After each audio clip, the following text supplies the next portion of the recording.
Hey everybody, it's Bruno with MB, and we're at All Can't Be Serious. I'm here with my good friend Tim Thompson from Cybertrends. Welcome aboard, Tim. Thank you. Good to be here. Yeah, so I walk into this place today doing filming, and Tim already knows my firewall's down. So do whatever you got to do to get into our data. But Tim's the president of Cybertrends, and the caption says, "Are you cyber ready?" So we're going to talk about two top things that your company absolutely needs to do to be cyber security ready. So let's get number two, Tim. So one of the things that we talk about with organizations is we need to identify an acceptable level of risk that a business can tolerate. And we do that a little bit differently through a holistic approach through cybersecurity. And our 4 pillars of service around that are assess, address, maintain, and end user security awareness training. And through that process, we help an organization define what risk looks like, and then we can build out a plan and a solution against that, and then try and mitigate the risk as best as possible.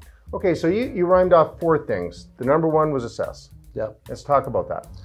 Okay. Really quickly. Yeah. So we would go in and we look at potential pen test, internal, external. Okay, what's a pen test? Pen test is the ability to look at if there's any holes in the firewall, and if you can get through that firewall, can you perform any malicious activities?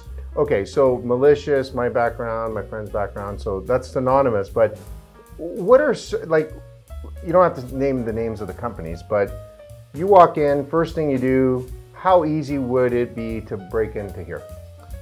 Depends if you have the right tools, and it depends on how the firewall and everything else is configured, right? So the goal is to get ahead of the risks and the vulnerabilities before the bad guys do.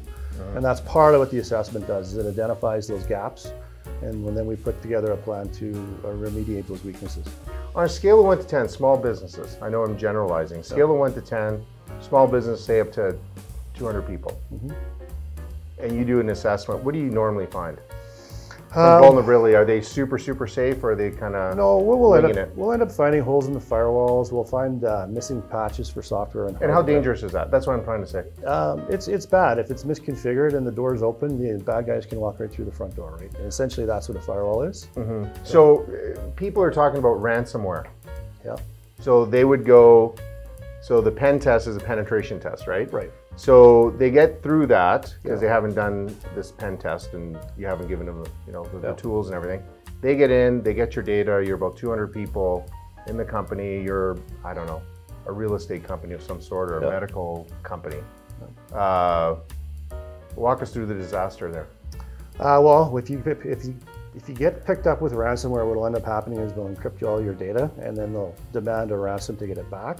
And what's happening now is if you don't pay the ransom, they'll end up leaking all that data that they've stolen out on the dark web.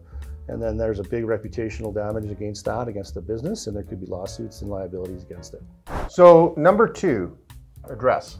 So once we do an assessment, we'll then put together a plan of action. We'll present an executive summary to the owners or the board or the C-suites, and we'll put a strategy together to remediate all the vulnerabilities, and we'll prioritize those over the course of 8 to 12 months, depending on how many we find, right?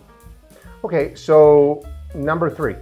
Number 3, maintain. So the goal around maintain is prevention, right? So what we want to do is be able to put in the tools and the technology and the processes to monitor and maintain corporate networks so that we can actually see what's going on. And there's a number of different ways we can do that. We have various tools that will monitor all activity on the network. Similar to alarm on a house, right? We can actually, if someone breaks into the house and kicks in the window at 2 o'clock in the afternoon, the alarm goes off and the police come. We have the same ability to do that. If someone hacks in at 2 o'clock in the morning, we see something that's bad on the network, it raises alarms and lets us know what's going on. Because you do some of the monitoring too, that's part of your service, right? That's right, yeah. So when you're monitoring, how quick do you identify that? It just pings up and you do something? We have a security operations center with our partners that'll actually monitor all that activity 24/7, 365. So on a Friday night on Christmas Eve when everyone's enjoying their holidays, we've actually got a security team watching over your network. Wow. Yeah, because we talked about ransomware just a few minutes ago, but that'll cripple you. You're done, right? Yep. And that comes through email phishing campaigns, and they'll come in and someone will click on a link that they're not supposed to. Yeah. Which that leads into the end user security awareness training on the 4th pillar is the education piece, right? It's teaching individuals and organizations, what is a phishing campaign, how to prevent it, what not to click on, those sorts of things, right? So that's your 4th step is education, but really, And I pick on small business just because that's a lot of people that watch us, or smaller. I'm not talking about $100 trillion companies, right? Is a lot of them should start with the education to find out what it is. Like you're educating me on a few things right now. And so talk to us. What I know you have on Cybertrends, you have an actual program that people take, and I can't remember how many hours it is, like 20 something hours. 23 days. Tell us about that, because I mean that's step 4, but it might just be step 1. Right. So what we've done as an organization is we've put together, instead of trying to convince people where to invest their money, my goal is to go out and educate them. And so we have a course called Cybersecurity Corporate Preparedness, and we educate the corporation on where to invest and where their deficiencies are, and help them get through that and understand where it is. Because when a lot of people and individuals and corporations just don't know where to start. It's such a big word, right? So my goal was to go out and educate the corporations and teach them what they're doing really well and what they're not doing well. And then there's another piece to that as well. So the Canadian government has released something called CyberSecure Canada. And it's a set of what we call controls, 18 various controls around monitoring, passwords, backups, incident response plans, those sorts of things. And so we tie that education against that compliance framework. And then we go in and we talk to small businesses up to 500 people and just help them and guide them into getting into what we call a stronger security posture. And you've been doing this for a while. 20 plus years in IT and cybersecurity, over 8. So, like your background, what would make you different than, say, me teaching the course? Because I mean, I could read slides. If they're really close, because I need my glasses now. But what makes you guys so different than, say, ABC Security Company? We're really focused on a holistic approach in education all the way through, right? And we have industry experts that will come in and teach with us that that have been around for a long time. And so we're really focused on real world scenarios and solutions as we go through the training course, and teach people, how to respond to an incident, who to call, what to call, what happens if you get a ransomware, what happens if you have to get a PCI compliance test done. So we work through that real world scenarios through the education.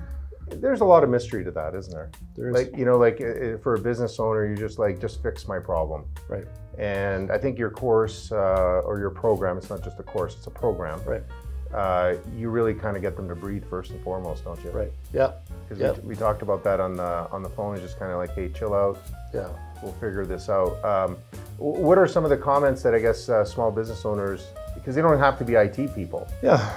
Right? Well, that's right. And so what do they say about it? One of the biggest things that we get is, you don't need to go out and spend hundreds of thousands of dollars on tools and technology. You need to understand where you are today in your security posture, and you need to learn and educate and grow into a more suitable position around it all. And you don't have to, again, spend hundreds of thousands of dollars. You just have to make some wise investments in areas that you need to remediate on. Yeah. So number one, cyber ready advice you can give? Education and the cybersecure compliance framework, right? Okay, so how does that work? So right now you can... With the education we talked about. Yeah. So from the compliance framework piece, you would engage someone like us. We would go in and we would do an assessment against all those check boxes, and we would determine if you are compliant.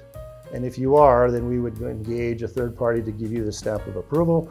And what the stamp of approval is a certificate that allows you to share amongst the business community the ability to tell your business partners and vendors and people you do business with that you're actually taking a proactive approach to cybersecurity while protecting their data. Click down here for any kind of information. We're going to be back, right? Yep. Okay. Sure. After you break, tell me how to break into my own network here. We'll be back with a couple more tips and tricks. And I wanted to tell everybody that you're going to be starting. You're going to be a host on the Megapix network, and it's going to be called Risky Business. Risky Business, yeah. So you're going to be talking to a lot of Italians. Yeah. I'm not going to be sliding out like Tom Cruise does at the beginning of the show. Yeah, tell us a little bit about the new show. So the Risky Business is it's similar to the training course. It's just it's a 6-episode show that's going to take us through various topics like insurance, like the police, the forensics, different tools and techniques. We'll be interviewing real-world people who have implemented various solutions. And it's just going to really help, again, drive home the importance of taking those first steps for cybersecurity.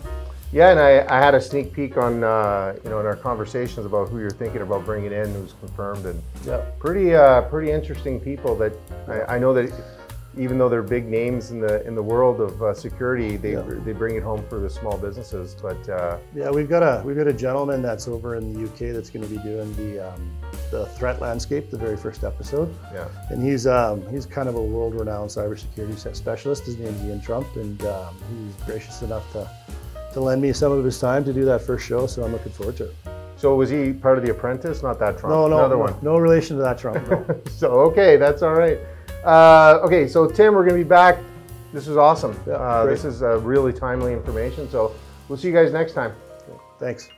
Hey everybody, I hope you enjoyed this episode. Remember, if you want someone you know to be our next guest, simple.